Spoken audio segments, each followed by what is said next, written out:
Well, hi, and welcome back to Rebuilding My Health. Today I'm here with Filipa Bellette. Welcome, Philippa. So glad. Hello. Thank you so much for having me. Absolutely. I'm really looking forward to this conversation. Let's start with you introducing yourself. Yeah, so do you want my a professional introduction or my personal or a bit of both? A bit of both, I think, is always interesting. Okay, so yeah, I'm Filipa Bellette. I am based in Australia. I'm a practitioner as well, so functional medicine practitioner, clinical nutritionist, trauma therapist, body mind coach. Got into this line of work after 10 years of trying to heal myself and then realizing that it became a passion, really. It's like if I can do it and if I can share my wisdom and knowledge to others who are very stuck in a traditional medical model, and even in some natural therapy models, then yeah, I started moving into that. So I have a husband and we run our practice together. He is a NLP burnout recovery coach, and we have two little girls, 10 and 13. And yeah, life is good now. Fantastic. Yeah, right. It took a little while to get there, but Yeah. but you did. Yeah. So what kind of work were you doing prior to getting into the health field? Yeah, so I was actually a studyaholic. Actually, this is where a lot of my burnout started. It would have been way back in high school, kind of like that high or overachiever, perfectionist, needing to get A pluses all the time. So very driven that way. And it was coming from a place of fear, which we'll probably get into a little bit later. But then I ended up doing a PhD in creative writing. So, looking at the way that we can use words to transform self and others, which in full circle, I now use a lot of that research and understanding in our health practice, but back then it wasn't around health at all. So essentially I was working at university, I was lecturing and tutoring as well. And then I had my first baby around the same time, and my health issues just exploded from then on. Couldn't work, moved locations, and yeah, I was basically mummying and trying to survive, which then started me on the health journey track, first of all for myself, but then I started studying clinical nutrition initially, and then functional medicine, became a practitioner. Yeah. Okay, very cool. Well, kind of take us back to that point when it feels like your health just started unraveling. It sounds like it was after you had your first daughter. What did that look Yeah. like and such? Yeah. Yeah, I might just so that I'll go back to as a teenager because I had health issues popping up, but I could still function. Like I could still study and hang out with my friends and all that sort of stuff. But some of the main symptoms that were showing up then were PCOS, although that wasn't diagnosed until later when we were trying to have kids and there was infertility as well. But one of the most, I guess, like alarming different symptom that was a bit scary was I developed vagal episodes as a teenager. So that's basically where if my body was under stress, I fainted, fitted, and peed myself, which was really embarrassing as a teenager. Uh-huh. And my mum was a nurse, so she was like taking me around to all the specialists, getting my brain scanned, like looking into epilepsy, all that sort of stuff. And in the end, one of the specialists just said, I think you just get stressed out, and that's why it's happening, and just wiggle your fingers and toes. And so that was kind of the only the only support I got there, which, you know what, it actually was helpful because when I slowed down my breath and I wiggled my fingers and toes, I could sometimes prevent fainting, fitting, and peeing myself. But it still obviously wasn't looking at the root cause. It was just a symptom management approach. So that continued right up until I had both of my babies. But yeah, if we fast forward to my first baby, well, I had a miscarriage before I had her. And we were trying to have a baby for a couple of years. Infertility, I was way overtraining as well. So this again was part of the overachieving perfectionism patterns where it's like, I'm not only going to be good at studying and university and like being a PhD scholar at a very young age, but I'm also going to like get really ripped. And I'm going to do like 10 pull-ups when more than the men at the boot camp. Right. And so, yes, I had that type A personality, and definitely feel like that was impacting my ability to fall pregnant. But after the first miscarriage, it almost felt like we were chatting a little bit about adrenal fatigue before we pressed record. But I remember I fell pregnant the first time and I was running at boot camp, just doing like a 2 kilometer run as a test.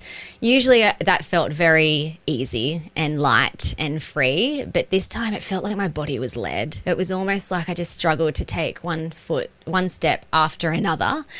And now I can look back and I can definitely see that I was starting to drop into, or I had dropped into adrenal fatigue, but I was just really exhausted. I didn't really, after the miscarriage, my body didn't bounce back. Then fell pregnant with the next baby. Pregnancy was okay, but I had quite a traumatic birth. So it was a 3-day labor. I wasn't progressing. My whole system was stuck in a fight, flight, freeze response. So I don't know about any other listeners. I mean, this is my only experience of having a natural birth, but women talk about having the contractions and, you know, they're painful and you move through it. And then you have a period where there's no pain until the next contraction. I didn't experience that at all. My whole body was in chronic pain. And I ended up having damage to my bowel and my bladder. And my bladder basically stopped working. I had no sensation to urinate. I couldn't push out any pee for about 3 or 4 months and ended up with a a catheter to help me pee and basically retrain my bladder to work again. And during that time, I got quite a lot of UTIs, was in and out of hospital, constipation. So I was also on heaps of antibiotics. And then from there, like month by month, I just felt like I was accumulating more and more health issues, kind of like most of the ones that, you know, we see in chronic health and illness. I kind of had it. Gut issues, hormone issues, histamine intolerance, chemical sensitivity, body pain. Like the pain was actually really debilitating. Some days I couldn't even lift my baby out of her cot because I was in so much pain, anxiety, depression. A lot of health anxiety started showing up too during my healing journey, just like being so fixated on trying to, again, perfectionism patterns, trying to get like everything right so that I could heal and so I could be well, but also having a lot of fear around sugar and gluten and toxins and like, is that going to cause me cancer? Which definitely would have been feeding into the physical symptoms I was having. Right, right. Yeah. Yeah, right, exactly. Yeah, and the more you sort of like spin out or spiral on like the anxiety of all of that, yeah, it just makes it worse for Yeah. sure. Well, wow. Yeah, so it sounds like you had some stuff leading up to the birth of your first child, but then that just really was like the match that lit it even more, Yeah. flamed things even more. Well, so where did you go from there? Like, how did you begin to find your way out of it? And I guess, I mean, you were in the conventional system at that point, medical system, you looking for answers within that system. And I guess when did you start to look beyond? Yeah. Well, a little bit about that, because I think this might resonate with some people in their experience. I didn't have a lot of awareness around what was going on with my body. A lot of people were just like, you feel crap after having a baby. And so that's kind of what I put it down to initially, which also meant that I actually don't think, I mean, if I could go back in time and be in the room with my GP back then, I'm pretty sure I wasn't as honest with what was going on as what I could have been or should have been. So the doctor was like, you're a new mom, like it's normal, just give it some time. But the more time I gave it, the worse my body was actually becoming. And I mean, like the GP blood test showed up that my thyroid was flinging from one side to the other, like hyper, but never bad enough to have medication. Um, and I don't think I was even that honest around depression and anxiety. Like, I never had any conversation around a doctor saying you should be on antidepressants or go see a psychologist, because I just had a lot of shame and a lack of awareness, and I was so disconnected with myself and my body, and I thought that it was normal. Which it's not normal if you feel like that. Go get some help. When Poppy, my first baby, turned 1, my sister gave me a book. Now, she's not into like healthy eating at all, but she just loves learning. So she read a book called Clinical Nutrition. No, sorry, not clinical, Deep Nutrition. And it's kind of based on Western A. Price way of eating. And the lady who wrote it, oh gosh, I should remember her name. Catherine Shannon, I think it is. It was basically her PhD thesis rewritten so that, regular people could read it and enjoy it. And I was mind blown. I was like, you can heal your body using healthy food. Like, if I start fermenting and sprouting and eating animal organs, I'm going to fix all this. And so that led me on this obsessive journey around completely changing our whole kitchen and everything that was in it. And I did go all out. I was very much like, I even found a farmer that secretly sold me raw milk. I got all the animal organ meats. I was sprouting, fermenting. Like, our kitchen basically became a lab. My husband tolerated it for 3 months, and then at the 3-month mark, he's like, I cannot have another sheep brain. This organ stuff has to stop because it's disgusting. Like, I was having and putting it in every meal that I could. Wow. And again, if I could go back in time and like coach younger Philly, I would say this is like so lovely and wonderful what you're doing, but you don't have to do it in like 100% all or nothing way. That is also stressing you. But the amount of nutrition I was putting into my body, it did actually start supporting my body. And at the same time, I was like getting all into like the low-tox stuff as well. So ditching all the toxins from my skincare cleaning products, looking into mold, all that sort of stuff.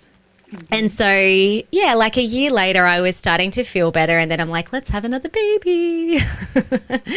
Fell pregnant with baby number 2. And this time I thought things are going to be so much different because I'm looking after myself now. I'm so healthy.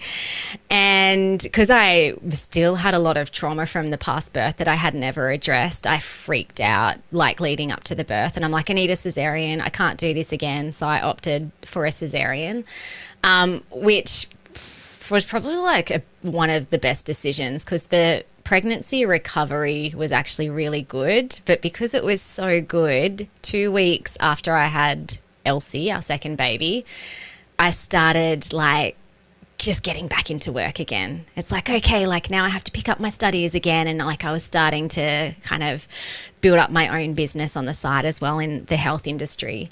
And it was too much. It was too much for my body at that time. And so then all my symptoms exploded again. And this time I'm like, I have to go deeper. I obviously haven't reached the root cause. And that's when I found functional medicine and started. By then I was actually by then I had become a practitioner. So then I signed up for a 3-year mentorship in functional medicine. And during that process, as I was learning all of it, I was also able to run my own lab tests and with the help of my mentor, create protocols. So basically I had like a lot of body system burnout, adrenal fatigue, dopamine levels were very depleted, mitochondrial cells were retracted. I had a lot of pathogens, like so many gut pathogens. My microbiome was shot. Detox pathways were really depleted as well and not working very well, which shocked me at the time because I'm like, I've been living low tox for the last 5 years. Surely my liver should be better by now. But it just went to show that like some deeper healing was needed. So I did a whole heap of protocols. Like it probably took like 1 year to 18 months to really thoroughly work through all of those body systems from a supplement point of view and using food as medicine again and like just doing some more lifestyle tweaks. And again, I got better and I actually felt pretty good. But in hindsight, I was still wrapping myself up in cotton wool. So it was almost like I had to have perfect sleep. I had to make sure I never ate any dairy or histamine products. I had to monitor and really manage how much stress and how much I did on in my day-to-day basis. Otherwise, symptoms would start popping up. But I was managing and I was actually feeling good as long as I kept within the restrictive guidelines that I'd set for myself. And then COVID came along, so 2020. And I think everyone has their own COVID story in different ways, but there was a lot of stress, especially financial stress. So my husband had a gym at the time that got closed down. And I was practicing at this time as well, and all my clients were disappearing because everyone thought the world was going to end and no one knew what was going on. So I had a lot of money fears even before that as well. That actually would have been one of my biggest stresses that flared up a lot of these symptoms that had been happening, like the health issues. And yeah, during COVID, I developed insomnia, which I'd never had before. And then all my symptoms came raging back. And this time, nothing physical helped at all. Like I ran all the lab tests again. I did all the supplements. Like most of my lab tests actually looked pretty good, yet my body was in a state of stress. And probably the three biggest symptoms would have been anxiety again, insomnia, and histamine intolerance. So I just felt like my whole system was on fire. Mm-hmm.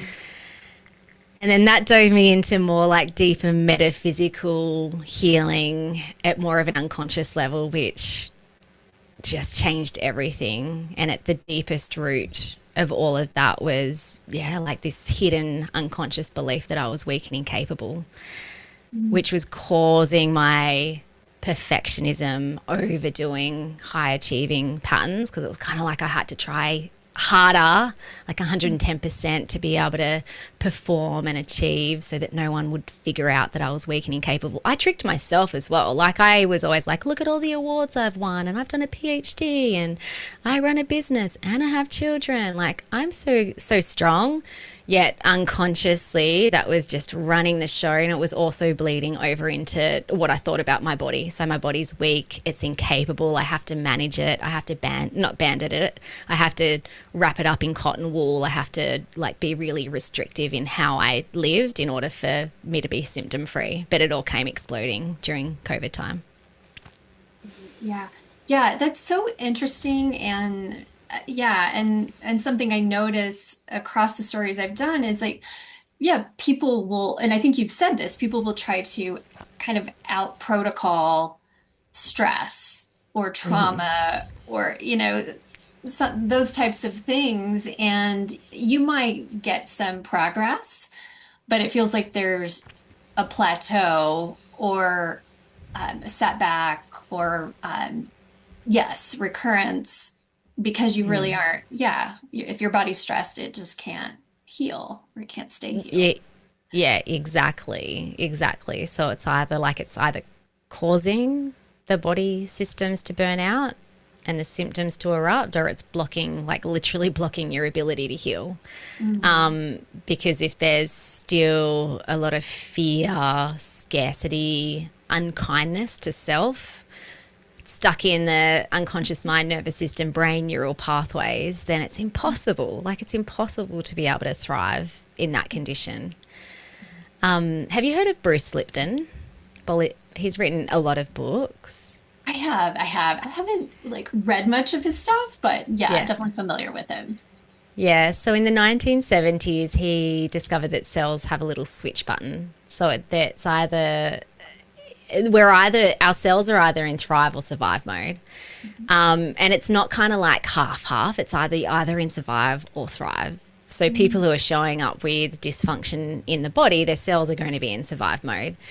And so that was one PhD. His next thesis was, okay, well, what actually causes, like, how can we change this switch so we're actually supporting the cells and helping them to be in thrive mode?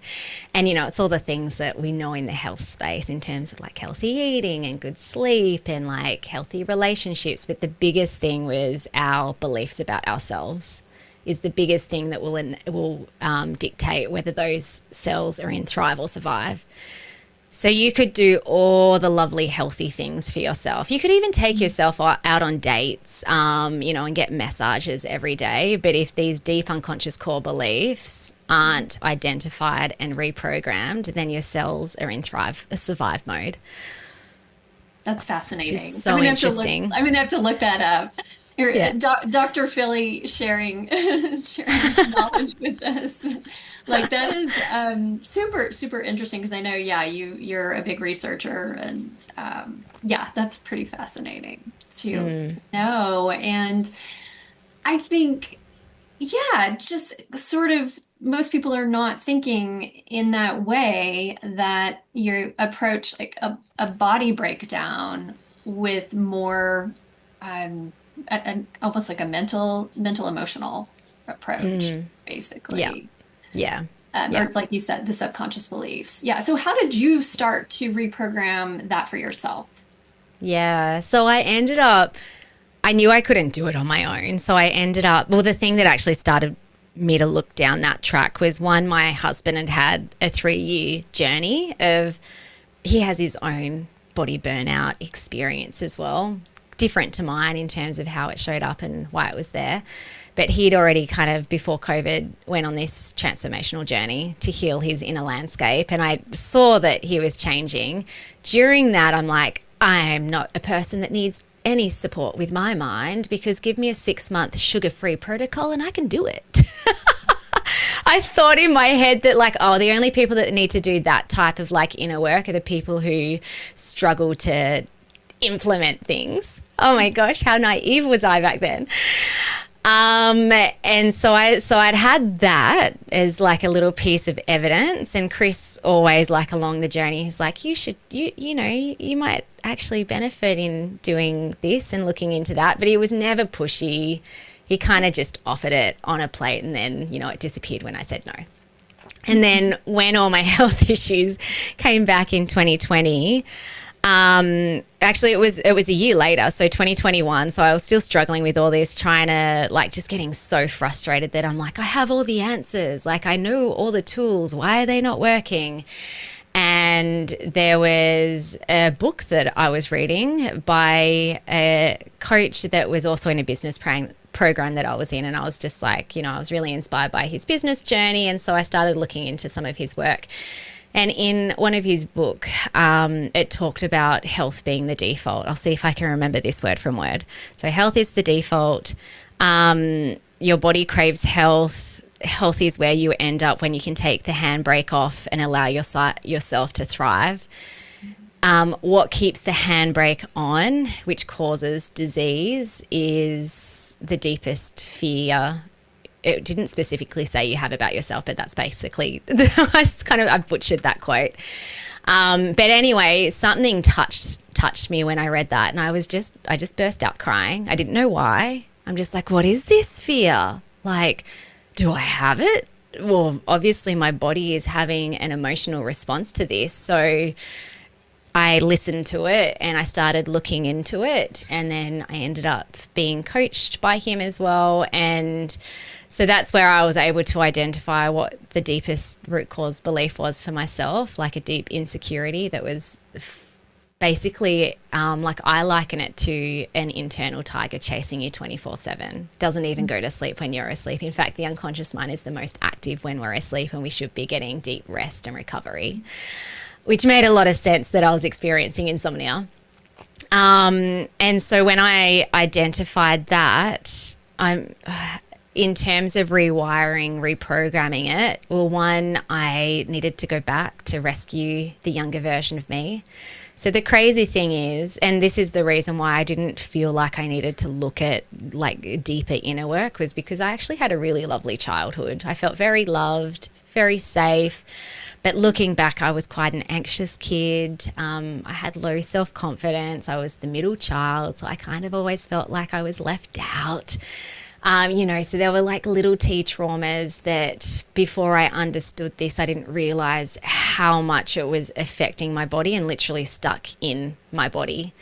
And so part of the process, which we also take our clients through, is identifying the very first time you accused yourself of being something unkind.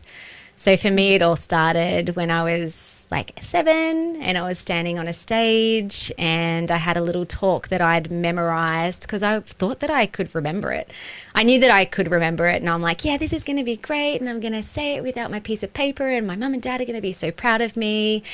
Got up onto the stage and adrenaline took over, completely forgot what I was going to say, and I went beetroot red, burst out crying in front of like 100 people in this audience.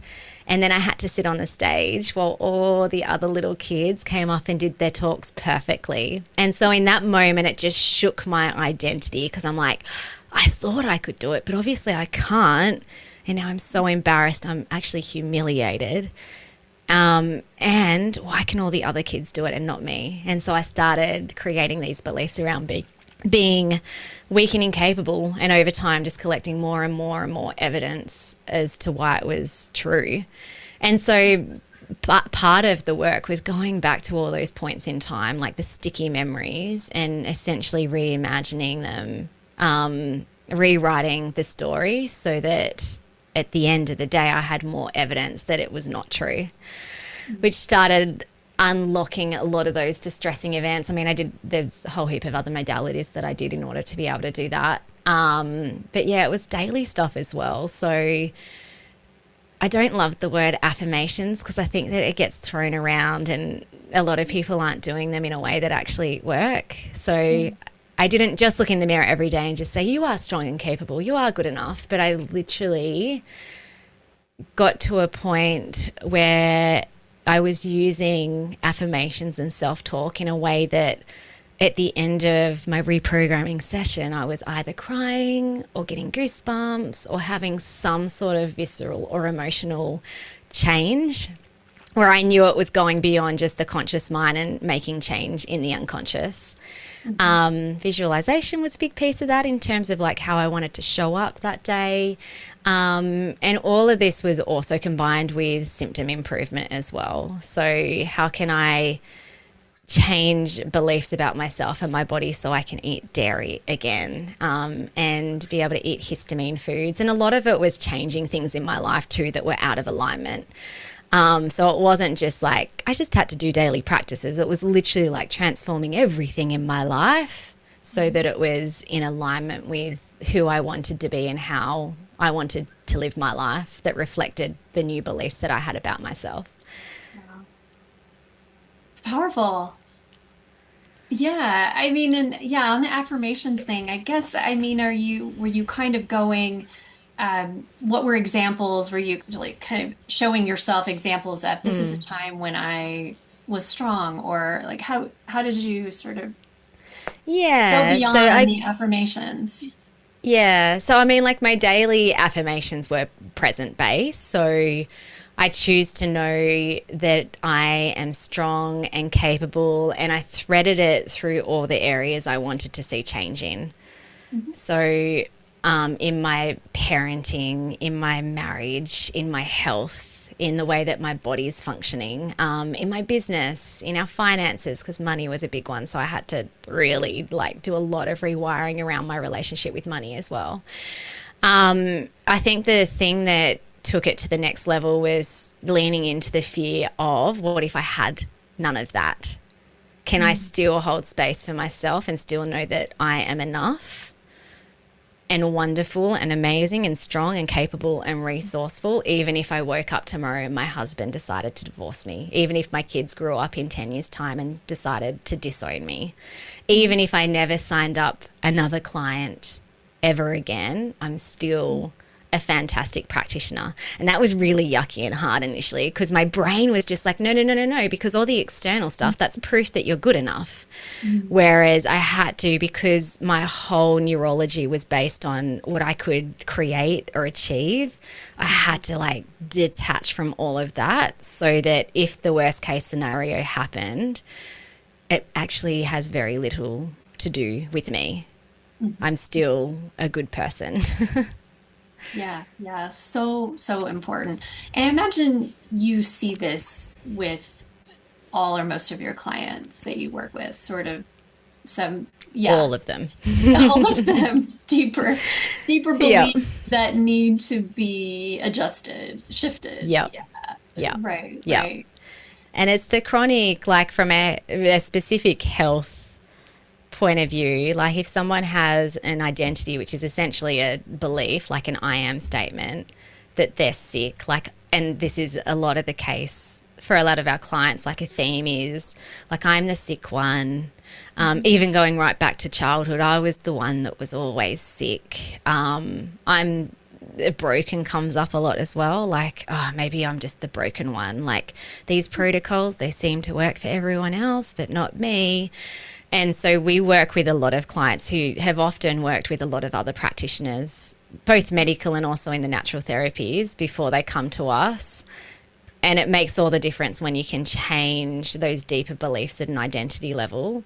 Because if someone believed that, like at their core, they're broken, then their unconscious mind, which is 95% of their mind, is going to outperform the 5% of the conscious mind that is trying so hard to do a diet or do a supplement protocol. The unconscious mind will just be like, we're not responding to that because we're broken. Like, we're the sick one, aren't we?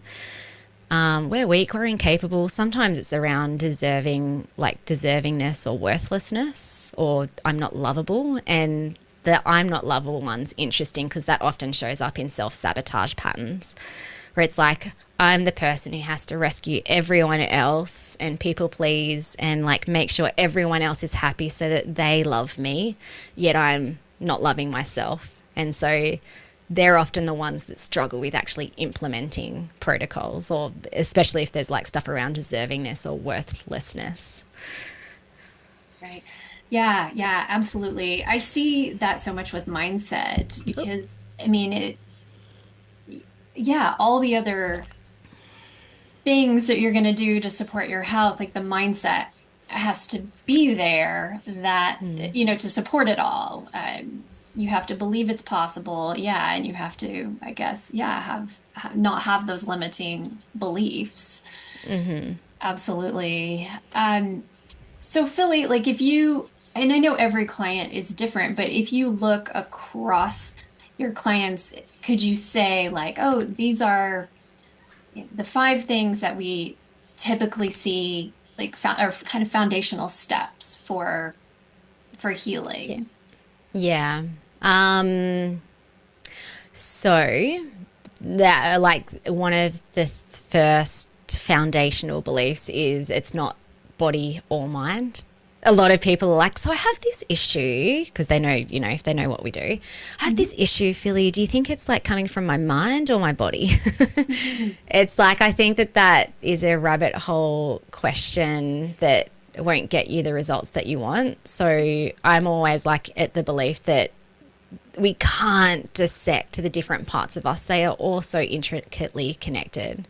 So Mhm. when you can work at both the body and the mind level together, results are a lot more faster and also a lot more effective. And it's never like, by the way, I'm talking about the clientele, like the type of people that we work with. So they're the ones that have burnout patterns, often showing up as busyness, overdoing, perfectionism, people pleasing, their systems in a chronic state of stress, fight, flight, or functional freeze, and their body systems are burning out. So it's never just one, it's one and the other. And then, yeah, so essentially, then we're looking at physical inflammatories and then metaphysical inflammatories. So the physical inflammatories will be like stuff happening outside of you, inflammation outside of you that you might be ingesting either via your mouth or your airways or even your emotions. So that would be things like sleep, movement, food, all the core foundational lifestyle stuff that must be there. I have a little joke that it's just like, well, you could do all the metaphysical work and like really love yourself and change your beliefs. But if you're eating McDonald's every day, I mean, like maybe you could be healthy, but it's probably going to be a bit harder, a lot harder because you're eating plastic basically. Um, so lifestyle is really important, and I really believe environment is very important as well. So that would be both environmental toxins. So things like your skincare cleaning products. If you have mold issues and you're living in a moldy house, it's going to be really hard to be well and to heal. Um, and then the third piece around physical inflammatories is what's happening at a body systems level. So the three core body systems that we look at are the neuroendocrine system. So that would be your hormones, your mitochondria, your brain. Second one is the gastrointestinal system, and the third one is detoxification system. So all of that kind of like bundles up into physical inflammatories that we're kind of like putting our detective hats on and looking to see where are these inflammatories or stresses coming from and what do we need to do to change that. And then at a metaphysical level, again, there's like a few core things that I think will make a really big difference to focus on. So, getting clear, first of all, on unconscious core beliefs and like the deepest root cause, which will be the first unkind thing you believed about yourself. And then that has kind of like driven the show from then on because we're sense making creatures. But also, too, those beliefs are often, almost always, created during times of distress. So, there's going to be some distressing events, memories, whether it's big T or little t trauma, that we need to take the emotional charge out of and essentially switch off those little trauma loops. And then the third piece with the metaphysical inflammatories is what I see with people who have had chronic health issues for a long time is even if it started in the body, like maybe you went to India and you got giardia or something like a nasty parasite and it's caused a whole heap of inflammation. Maybe you've even cured it, but the inflammation and the destruction that it caused is still kind of like lingering in the body. With chronic health issues, the brain basically creates neural pathways that send signals of pain down to the body. So sometimes people have neural pathways that are still firing even when their physical body is healed. That's basically what happened to me when all the stuff showed up in COVID again. It's like not only was it a traumatic experience, and it also really brought to the surface these hidden beliefs that I had about myself, but it also fired physical symptoms in my body, even though my lab test looked pretty good. Because the brain was like, oh, we're stressed out again. Something scary is happening. There is danger. So we have to get this girl's attention by sending signals to the immune system, to the gut, to the hormones, because humans respond to pain as like when we experience pain, that is often connected to danger, which then from a survival mechanism, we try and get out. Mm-hmm. So hopefully, I don't know if I've like Yeah. condensed that. So it's Yeah. like basically it's physical, metaphysical, inflammatories, and there's kind of like three branches that are coming out of those two. Right. Yeah. Yeah. No, no, that makes complete sense. Thank you for that explanation. Um, so how are you today? Like, do you feel like you've kind So of, yeah, good. resolved all of that messy stuff? Yep. I have no chronic health issues anymore, which is just Fantastic. amazing. I Yeah. eat all the foods. I even use toxins sometimes, and my body's fine with it. My capacity is so much higher as well in terms of what I hold, and also my boundaries are very dialed in. So I know what my body likes. I know what my heart wants. And yeah, like if I tip over that, then I'll start getting some signals from the body. So I like to say I have no chronic health issues because I don't have anything that is ongoing, that hasn't been resolved. But sometimes my body will still talk to me through sensations when it needs to grab my attention about something. These days, it's probably like a bit of tension in the diaphragm or the chest. And if I don't listen to that, I might start showing up with some histamine type symptoms. But the moment that I have a conversation with myself, I take action, all of that switches off without taking a pill or going on the low histamine diet. It's kind of like just this beautiful communication pathway that helps me to, yeah, live my best life. Very cool. Yeah. Well, awesome. Well, thank you for sharing your story.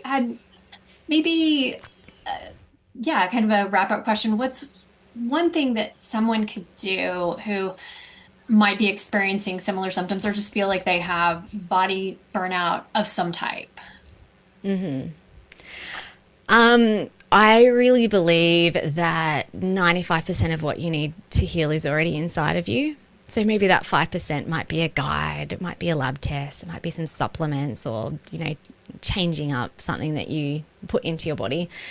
But essentially, you have all the answers inside of you. Something that is a really common theme with people who develop body burnout is that they become disconnected with self. So they've lost the cues from their body. They're not listening to their heart or their soul and, what they truly want and desire. They're kind of just stuck in this go, go, go mode from a place of fear.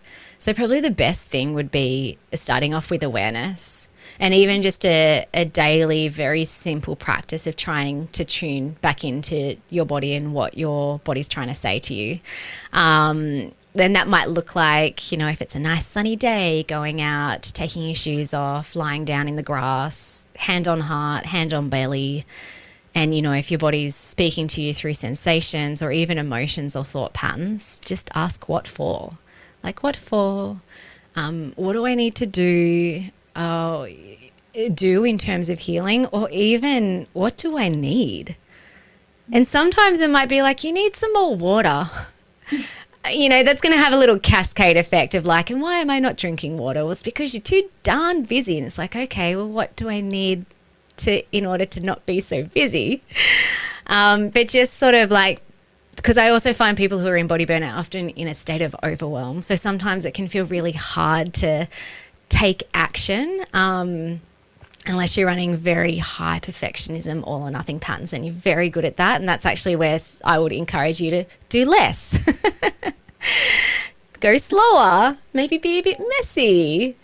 But yeah, I think just starting to connect back to your body and the messages that it's sending you is a really beautiful place to start. And I love the reframe. Your body isn't fighting against you, it's fighting for you. So a lot of the times we develop this narrative when, we have chronic health issues that, I just feel like my body's hating me. It's fighting against me. It's so inflamed, blah, blah, blah, blah, blah. I hate, I hate, I hate. Whereas when you can actually start looking at your sensations and the way that your body is functioning is it's actually fighting for you, then everything can change. Yeah, yeah. And it wants to heal. I mean, that's always it's in its goal and state. Yeah, I mean, absolutely. Well, Philly, where can folks find and follow you and also find your book? Yeah, awesome. So we have our website.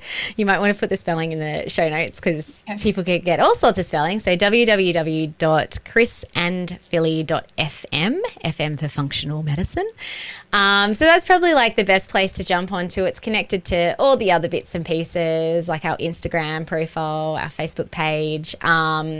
We have our own podcast as well, the Ending Body Burnout Show, which is a great free resource. And we have lots of assessment quizzes like how burnt out are you, what body systems might be burnt out, is trauma part of your hidden health issues. And yeah, if you want to grab a copy of my book Ending Body Burnout, that is also on our website. Awesome. Fantastic. So many resources for people to check out. Well, thank you, Philly. This has been super interesting for me. I took notes as we were talking. I was like, oh, I got to look that up and this and that and oh, Nice.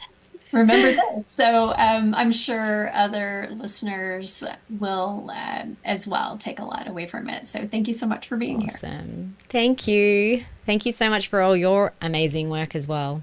Thank you. Appreciate it.